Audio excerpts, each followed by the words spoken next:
Hey girl, are your healthy habits all over the place or non existent? Do you wish you could find true food freedom, move your body for joy, and really just talk a little nicer to yourself? If you have tried to habit hack your health, but the strategies you've tried just haven't worked for you in your busy lifestyle, then this podcast is for you. Hey, I'm Emily Nichols, habit and fitness coach, behavior change specialist, and Taco Tuesday enthusiast.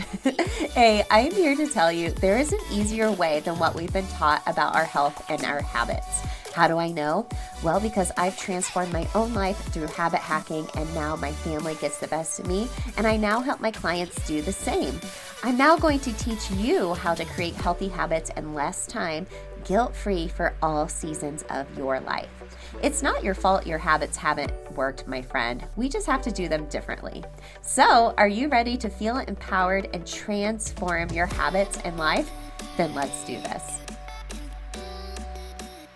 Hey gang, welcome to Habit Hack Thursday, where we will habit hack one of your fundamental needs, either mindset, movement, or food freedom. This week, food freedom is up.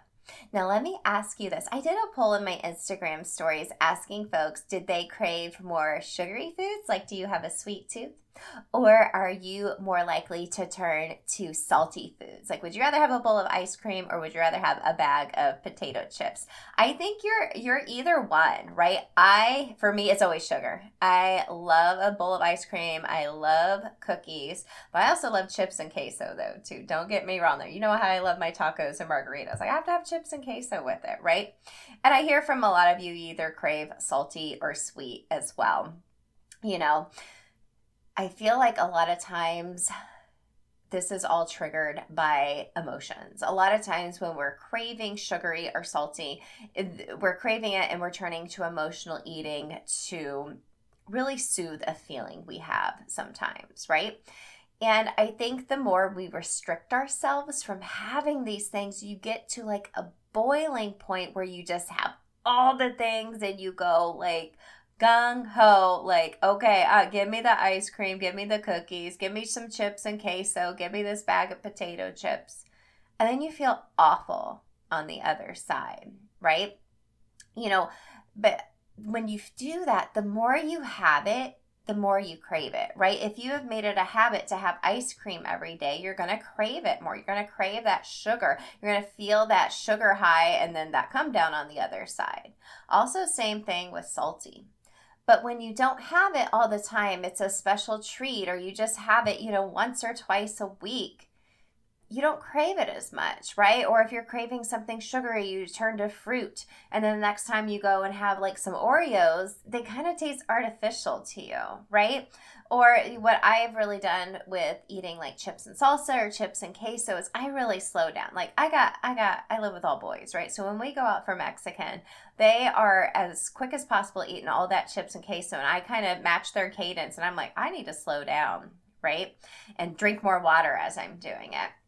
And there is a way to still, to have your cravings, recognize them as an actual craving or is it an emotional trigger, and not feel good or not feel bad on the other side. You're not good or bad depending on what you eat. It's just food, right? You learn how the food makes you feel and you make decisions from there. We dig into this a ton more inside of the Food Freedom Habits Accelerator, especially emotional eating, especially thinking about the triggers. And we dig a little deeper into sugar because I hear from more women it's more the sugary, but I know there's salty girls out there too. So you can find all about my accelerators in the show notes below. Those are my mini courses where I share over 20 habit loops in the Food Freedom Habits Accelerator. But if you get the bundle to do the movement, food freedom, and mindset accelerators, there's over 60 habit loops. So today we're going to learn about a little bit more about why we have these cravings, right? Inside of each of my accelerators, I teach a habit hacking system, and we first always go with objective data, and then look at it subjectively to like how we view our cravings, for example. And at the end, I'm going to share a couple of habit loops to help you learn a little bit more about why you have these cravings and how to habit hack it, how to create some habit loops around these cravings. So let's talk about it. First, we need to think about Why do we crave sugar and why do we crave salt? Okay, so obviously for sugar, a lot of it's hormonal changes, right? We have all those hormonal fluctuations throughout our menstrual cycle, and that can really impact your cravings, right? So maybe your premenstrual phase, estrogen and progesterone levels fluctuate, and that really leads to an increased appetite and a craving for sweets. Like for me, that's me, right? And a lot of times that can spill over after my period where I just keep it going, right? Or maybe you just have blood sugar fluctuations. You know, you have blood sugar levels dropping and you may crave like quick sources of energy, and sugary foods can do it for you.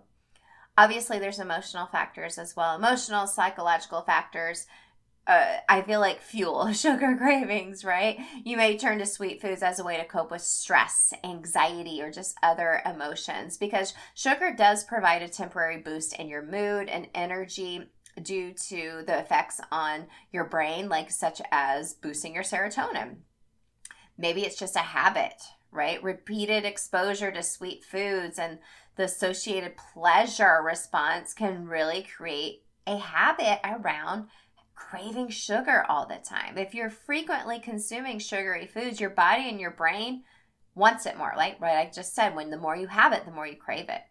And also, I think there's cultural and social influences as well. You know, women are exposed to so many different advertisements and like showing women like craving sugary foods around that time of a month. And we make it seem like that is just something we all do.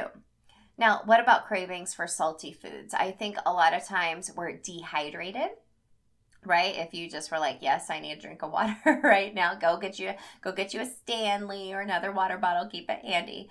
And when you're dehydrated, it may trigger cravings for salt as a way to replenish those electrolytes, right? Maybe there's mineral imbalances. Cravings for salty foods can mean maybe you're low in sodium or potassium or magnesium in the body. Maybe it's stress and emotions too, just like sugary foods. It can provide a sense of comfort and temporary relief from stress and may lead you to crave those foods more. You know, I personally love the crunch of a chip. There's nothing like that, especially kettle chips. And maybe this is a habit for you as well. You know, repeated exposure to salty snacks can create a habit, and that's your response leading to more salty foods when you have that craving. Okay, so how do we tame our sweet tooth or our salty cravings? Let's talk about it. Then I'll give you an example of a habit loop for each of those. If you don't know what a habit loop is, go back and listen to the previous episode 205. This is really juicy, like habit strategy, y'all. This is what we really dig in deep into the accelerators. So let's talk about how to tame your sweet tooth or salty cravings. So number one, a gradual reduction. Instead of just completely eliminating sweet foods from your diet, just gradually reduce your sugar intake, right? It allows your taste buds and your brain to adjust, right? Gradually decrease the amount of sugar you add to your beverages, the portion of your sweet treats, for example. Number two, opt for healthier alternatives. So instead of reaching for sugary snacks, try to tame your sweet tooth with healthy alternatives like berries, apples, oranges. Natural sweetness, and it has fiber in it as well. A win-win. Okay, you can explore sugar-free or low-sugar versions of your favorite desserts or snacks. But for me, I'm like, I'd rather just have the real thing. I don't want sugar-free. I don't like the way it tastes for me personally. Okay, so alternatives for sugary snacks, you can turn to fruits, right? Like I said, the more you have natural sugar from like real food, the more you crave that and the more the other stuff tastes artificial. Even with salty, turning to healthy fats like from nuts and seeds that have salt in it, that is a really great alternative as well. Next is to practice mindful eating. Really pay attention to the taste, texture, and experience of each bite, slowing down like we talked about as well. You may find that you need less sweet, less portions. Instead of like a half a bag of chips, you just pour out a little portion, you're good to go. Balanced meals. Ensure that you are having a balanced and nutrient-dense food, okay? Protein, carbs, healthy fats. This will help stabilize your blood sugar and reduce those cravings. Hydration, we already talked about this a little bit as well. Sometimes we mistake thirst for hunger or craving. Make sure you're staying hydrated throughout the day. You can even add fruit to your drinks. I personally, if you need more salt, I love Element or Liquid IV. I usually drink one of those a day to make sure I'm getting enough sodium throughout the day. Next is plan and prepare. Okay, plan your meals and snacks in advance to avoid those impulse choices. Get support. You can talk to family, friends, let them know like, hey, I'm really having all these cravings. What do you feel this way as well? Letting you know you're not alone. Okay, and maybe reducing some of the items in your pantry that are causing some cravings, right? If you don't have it in your pantry, you don't have to crave it. And lastly is to identify your triggers. Pay really attention to certain situations or emotions that trigger those cravings. Maybe it's stress, boredom, maybe certain social situations, maybe it's scrolling your phone, okay? If you identify those triggers, you can then develop a new habit loop around those triggers and avoid emotionally eating and overeating sugary and salty foods, okay? And nothing is wrong with sugar, nothing is wrong with salt, but in all things in moderation, right? When we have too much, it's not going to end up well for a lot of us a lot of times, right? So let's talk about a couple of habit loops, right? A cue, routine, reward.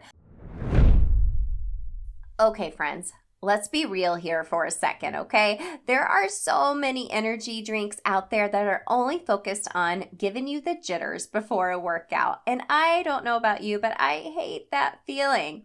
Well, not Fit Aid Energy. Fit Aid is boosted with 200 milligrams of clean caffeine from green tea, never the synthetic kind, so you never get that jittery feeling. And plus, it's only 15 calories per can.